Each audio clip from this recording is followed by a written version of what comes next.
sir. What does a Hollis Street specialist know about my health? Listen, Holmes. Dr. Moore Agar insists you have a complete rest if you wish to avoid an absolute breakdown. The sea air will do you the world of good. You should have travelled alone, Watson. Nonsense. We're on holiday.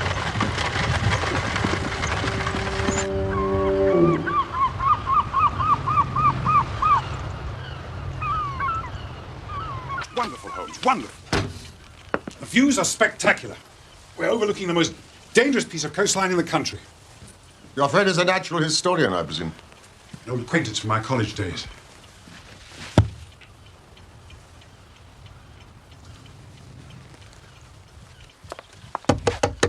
Good day to you, sir. Oh. I thought as we were going to be neighbours for the next few weeks, I ought to say a few words of welcome. How very kind. And, of course, I've long wanted to meet Mr. Sherlock Holmes. It is indeed a pleasure, sir. Thank you, but I'm Dr. John Watson. Oh. Come in. This is my good friend, Sherlock Holmes. 1,000 apologies, I should have realised. Do come in, Mr. Rounding. Very stupid of me. How did you know my name? Splendid. Which indicates that you've knelt on the ground for a length of time. Oh, Watson, you're coming along marvellously. You're a left-handed gardener. You're a student of archaeology. You've published a paper on the theories surrounding Neolithic burial rites. You are the Reverend Francis Roundhay, vicar of the parish of Tredanick Wallace. Astonishing, sir. Please, sit down. But left-handed. The hand with which you hold the trowel. Exactly right. Precise in every detail, but how, sir, how? Vicar. The parish magazine. The village is nearby. Oh, yes, just along the coastal path. It's secluded, but it caters for all our needs. I suppose, is that the nearest habitation? No, the Tregennis estate is about a mile inland. Very nice people, and I'm sure they'll extend to you some fine Cornish hospitality. However, I've imposed enough upon you for one day. Perhaps you'd care to come and have dinner with me one evening at the vicarage? Well, then we should impose upon you and your family.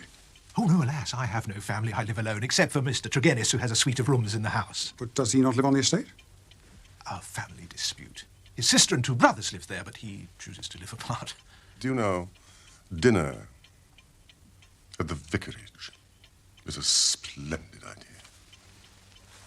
We must arrange a date. And a time. Yes, well, of course, gentlemen. Good.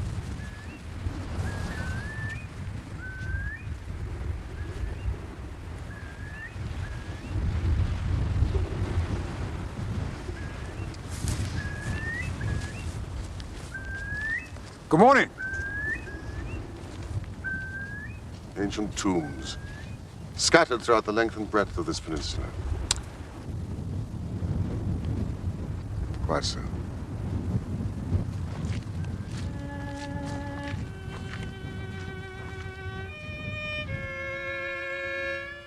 Quite often during those days in Cornwall, Holmes would strike out alone. He spent much of his time in long walks and solitary meditation.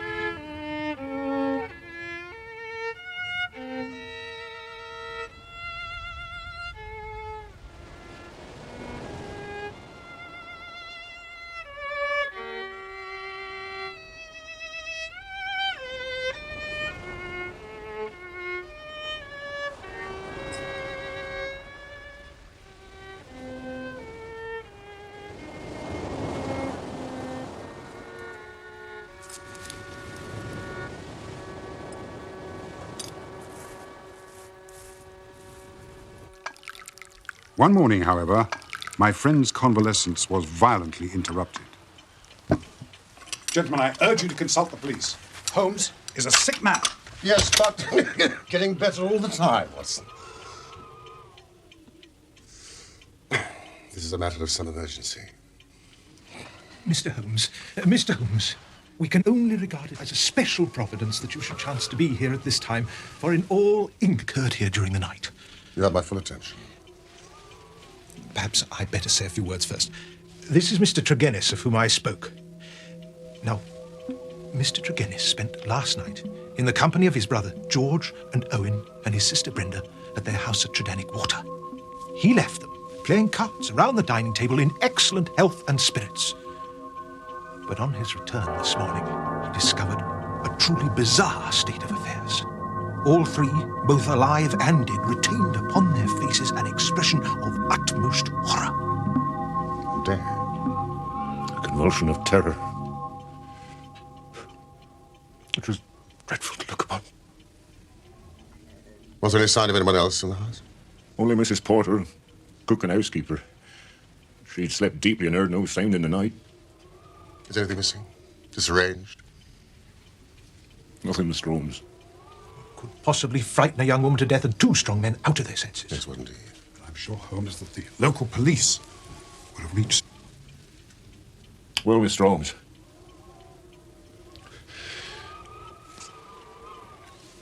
Or 10:15 when I moved to go. Who let you out? Mrs. Porter had gone to bed, so I let myself out. The window of the room in which they sat was closed. The blind was not drawn down. There was no change in door or window this morning, nor any reason to think that any stranger had been to the house. Yet there they sat, driven clean mad with terror. I'll never get out of that room out of my mind as long as I live. Yes, the facts are most remarkable. Mr. Degennis, do you have any theory of your own which might account for them? It is devilish. Devilish, Mr. Holmes. It is not of this world. Well, if the matter is beyond humanity, it is certainly beyond me. I trust so, Holmes.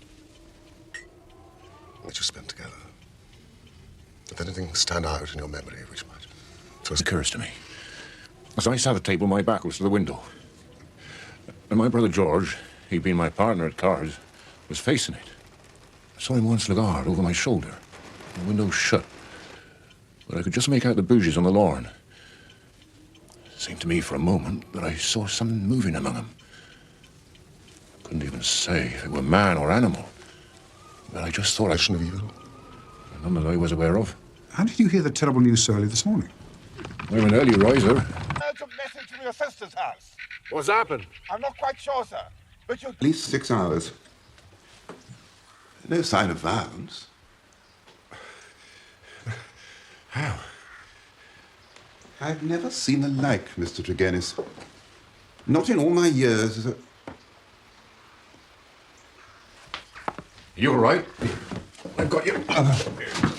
Over here. That's there we go. We nearly had him on our hands as well. Where are you going, Holmes? Titanic water without delay. With your permission, Mr. Holmes, I'll go on ahead. Thank you, Vicar. Quickly, otherwise we'll be there before you. Holmes, I must protest. Save your protestations for later, Watson. Much later. I gather you were divided in some way from your family. That is so, Mr. Holmes. So the matter is past and done with. All was forgiven and forgotten, and we were the best of friends. You were to keep us. I won't deny there was some bad feeling over the division of the money. It stood between us for a number of years. Nevertheless,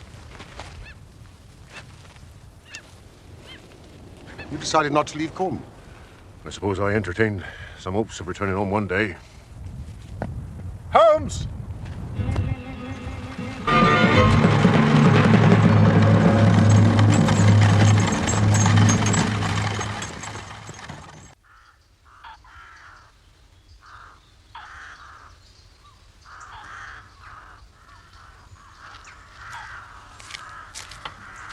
It's a lovely house, Mr. Tregennis. Say not less than 10 feet. I guess. About here. There's no sign of a forced entry. Then the window, of course, would have remained locked. My sister made sure of that. Even in Cornwall. So, dreadfully so. It's quite all right, Mr. Holmes. An accident.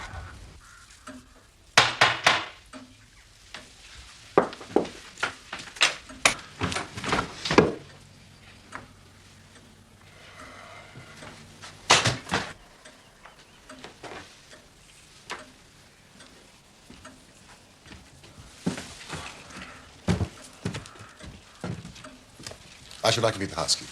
Of course. The chairs. But they must have been moved after the police left the house. That one here, Mr. Holmes.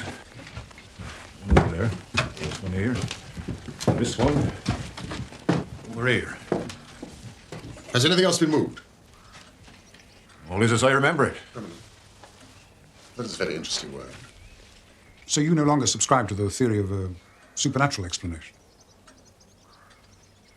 I don't know. Where were people sitting? I sat here, facing Georgie, my brother George. Rainer sat next to me, Owen across from her. Well, that's curious.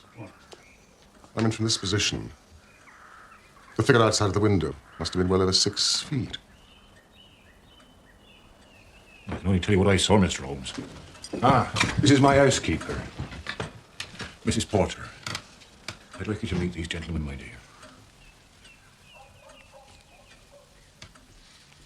She was so beautiful. So beautiful. She is still very upset. We're all very upset, Mr. Roundhay. Come and sit down. Aliens and knives. But you're part of our family. The family Tregennis is dead, sir. Dead or as good as. I'm still alive. Mrs. Porter. Excuse me now. Mrs. Porter. My name is Sherlock Holmes, and I'd like you to tell me all that you know. Mr. Holmes is a detective. He's going to try and find out what happened to Brenda. Don't you worry. Please, leave nothing out. Oh, you'll be cheating. I am not cheating. Owen, will you tell your dear sister to play by the rules? She's your sister, too. Ah. You tell her. But she's on your side. It's rather late, and I do have to get back to the vicarage.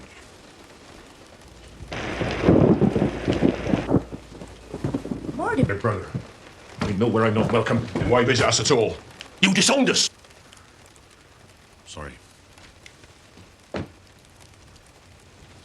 Thank you, Beth. That'll be quite all right. Mr. Tregennis will not be staying. Very good, Miss Brenda. Is it customary to have a fire in the room at this time of year? It was a cold and damp night, Mr. Holmes. Well, I must say, Now, Mrs. Porter, was the door to this room closed when you entered this morning? Oh, certainly, sir. You nightingale. As they sing in the valley below. As they sing in...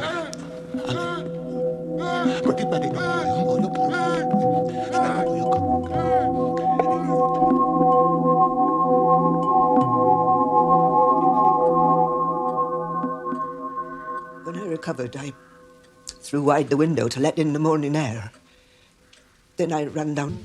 she's very beautiful. Yes, but something's missing. Tregennis is lying about a mild blood disorder. I'll stake my reputation on that. We'll see.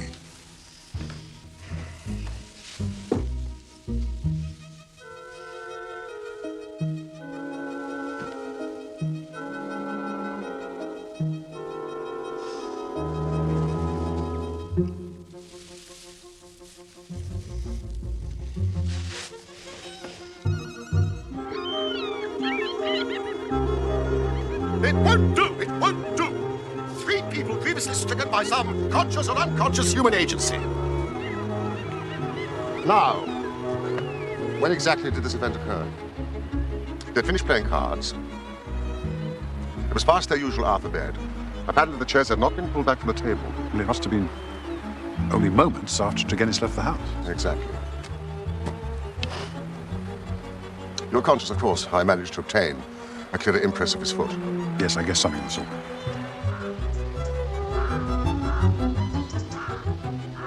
Having got a sample print, I could pick out his tracks among the others and follow his movements. For the length of his stride, he returned swiftly to the vicarage. If Tregennis disappeared, then almost instantly some other person affected the card players. Now, how can we reconstruct that person? But is there any evidence, really, Watson, that anyone did creep up to that window? The only suggestion comes from Tregennis, who says that his brother reacted to some movement in the garden. And how was this impression of horror conveyed?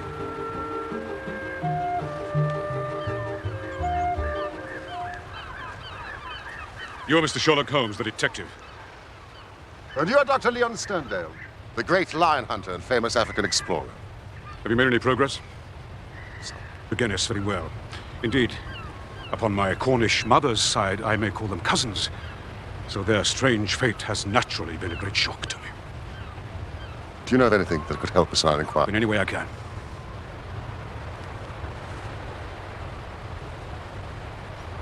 Did you lose your boat? I will take the next. That is friendship indeed. I tell you, they were relatives. Did your baggage go on with the boat? Some of it. Most of it remained in the hotel. Well, surely this event could not have found its way into the Plymouth Morning papers. No, sir. I received a telegram. From whom? You are very inquisitive, Mr. Holmes. It is my business. The vicar, Mr. Roundhay, sent it, recalling me to Tredannick Wallace. I see. Well, I can hardly answer that. Then I'm wasting my time. Oh, God.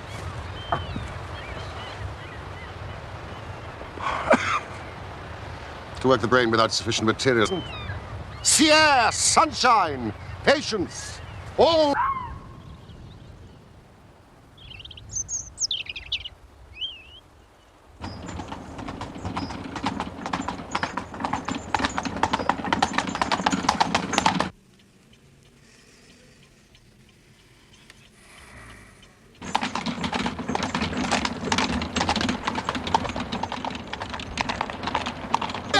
My poor parish is never risen. What has happened? Dead about 3 hours, I'd say. Same symptoms exactly as Brenda. Definitely.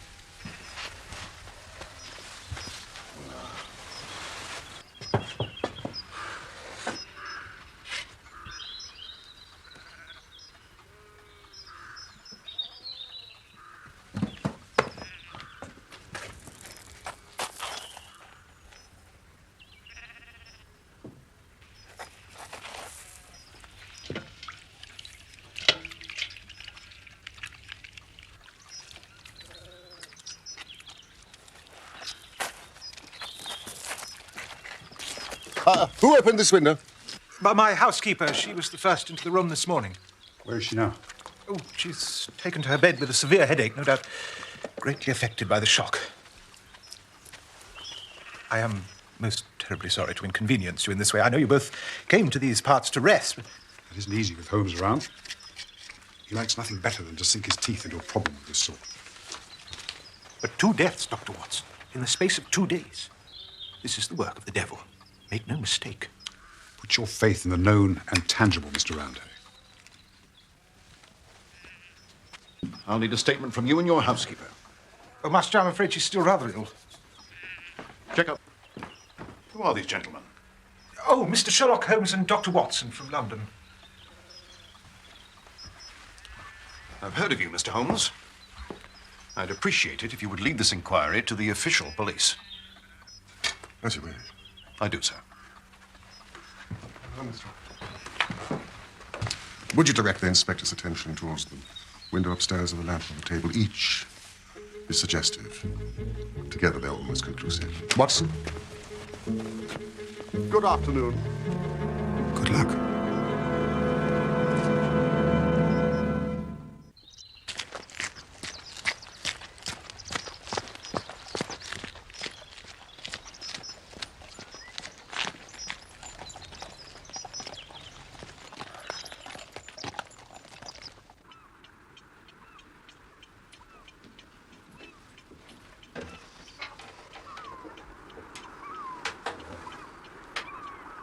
What are you doing?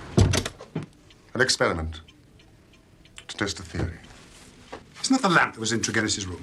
Yes, I know. Oh, I see you bought an identical one. I purchased it from a delightful little shop in the village. That's where you've been all afternoon. There is a single point of resemblance in the reports that we've heard. Now, this concerns the effect on the atmosphere of the room upon those who first entered it. First, Dr. Richard. There is a combustion going on in the room. In the first case, a fire. In the second, a lamp. Now, the fire perhaps was necessary, but the lamp was lit when it was already broad daylight. A comparison of the oil consumed in this and Tregennis's lamp, whose substance was placed in the fire, and the fire would carry the fumes to some extent up the chimney. Only Brenda Tregennis, who was closest to the fire, was killed. Her brothers were exhibiting that lunatic.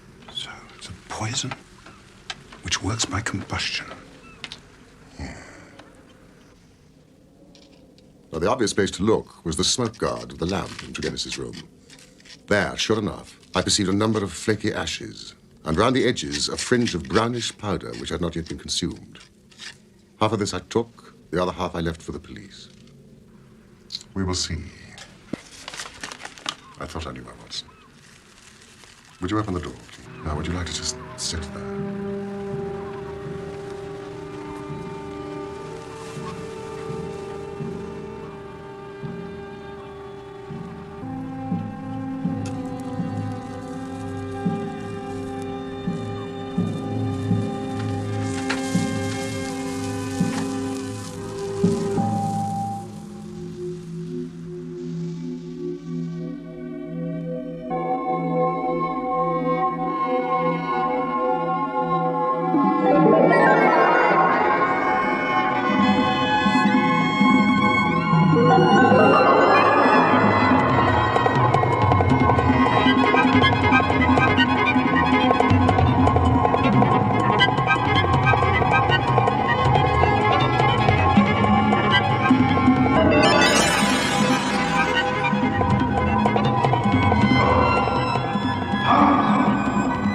Holmes! Holmes! Ah! Holmes! Ah! Holmes! Ah! For God's sake, can you have this thing to do? We could have been killed. Oh, it's an unjustified experiment, even for myself. Doubly so.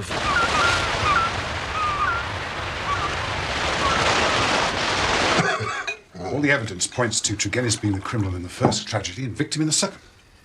If had anyone else come in, the family would have certainly risen from the table. Then Tregennis' own death was suicide. That'll be Dr. Leon Sterndale. Would you let him in, Watson? Thank you.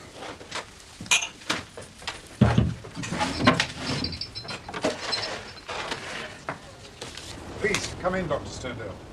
Seems you're expected. I had your note about an hour ago. But let me state directly, I don't take kindly to being summoned by anybody. I thought I'd better discuss the killing of Mortimer Tregennis. I've lived so long among savages and beyond the law that I've got into the way of being a law unto myself. You would do well, Mr. Holmes, to remember that, for I have no desire to do you an injury. Nor are you, Dr. Sterndale. But surely the clearest proof of your return from Plymouth and allowing much of your property to go on to Africa, I shall say nothing except that it informed me. This telegram from the hotel confirms what you told me. Now, when we last met, you asked me whom I suspect. And you waited there for some time. How do you know that? I followed you. I saw no one. That is what you may expect to see when I follow you. You returned to the vicarage. The house, by now, was in daylight. But the inhabitants were not stirring. You threw some red gravel up at the window of the larger Tregennis.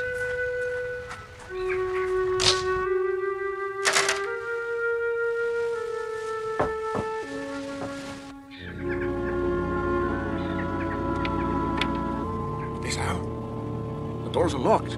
The housekeeper has the keys. It is of the utmost importance!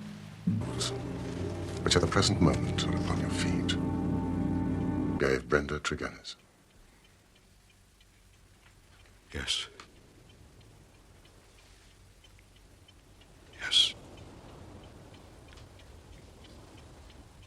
But which people so marveled at.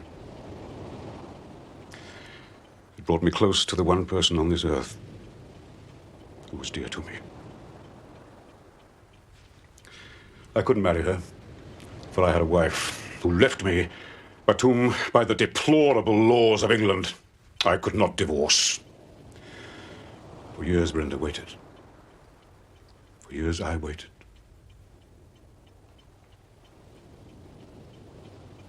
And this was what we waited for.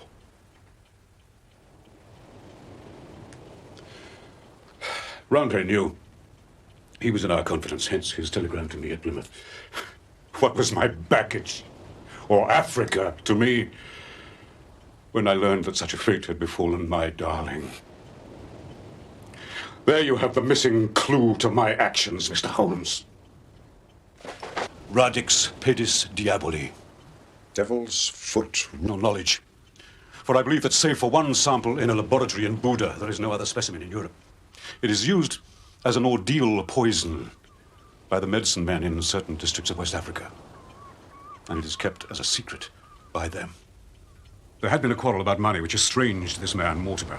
A sly, subtle, scheming man. In this powder form, it reacts instantaneously when burned. It stimulates those brain centers which control the emotion of fear. Madness, or death, is the fate of the unfortunate native who is subjected to the ordeal by the priest of his tribe. Can he be detected? Not by European science. A few days later, my cottage was broken into. But since nothing seemed to have been taken, I gave the matter no heed until Mr. Rounder's telegram arrived at Plymouth. This villain, Mortimer, had thought that I would be at sea before news reached me, and that I should be lost for years in Africa. But of course I returned immediately, and I could not hear the details without being assured that it was my poison which had been used, and that Mortimer Tregennis himself was the murderer. My soul cried out for revenge. You murdered her. For money, you murdered your own sister. You can't prove that. No jury in the land would believe you. I am my own jury, Mr. Tregennis. Judge, jury, and executioner.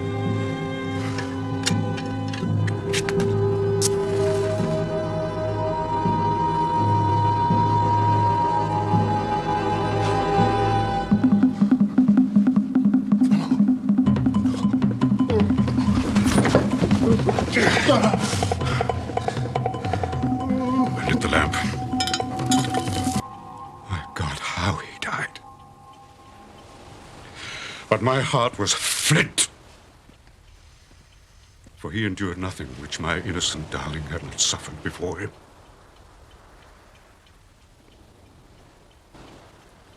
For there can be no man living who fears death less than I do now.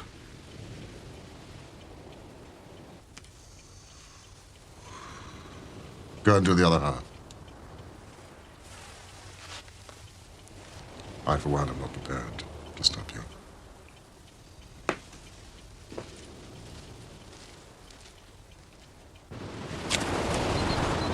God bless you.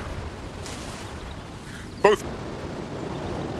But if I did, and if the woman I had loved had met with such an end, I might act, even as our lawless lion hunter has done. The official police. And as you're very fond of telling me, I'm on holiday.